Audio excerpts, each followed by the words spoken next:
तर नमस्कार मंडळी, तुम्ही ज्या व्हिडिओची वाट बघत होते म्हणजे कैलास दादा त्यांचं बंदिस्त मेंढी फार्म बघायचं होतं, तर आज आपण कैलास दादांकडे आलोय.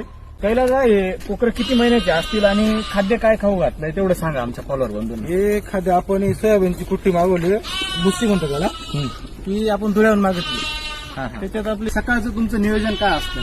सकाळी उठणं म्हणजे आपलं आधी उठणं, हे सगळं जाडलोट करणे आणि गव्हाणी वगैरे साफ करून त्यांचे चारा भरणे आणि सोडणं त्यांना.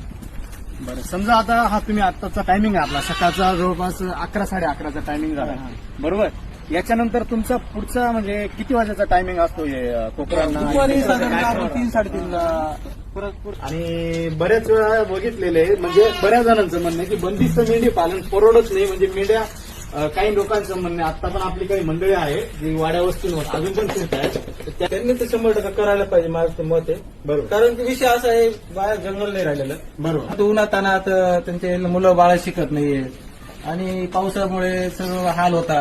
घरचा माणूस घरी पण राहून जातो आणि मेन गोष्ट म्हणजे मुलाबाळांचं शिक्षण होतं. एकदम बरोबर. आणि याच्यात तुमचं म्हणजे सगळ्यात फायद्याची गोष्ट ही की तुम्ही माणसं जास्ती अटकत नाही. नाही, घरचे 2 माणसं राहिले तर भरपूर सर्व करून झालं. घेतो. हो, भरपूर.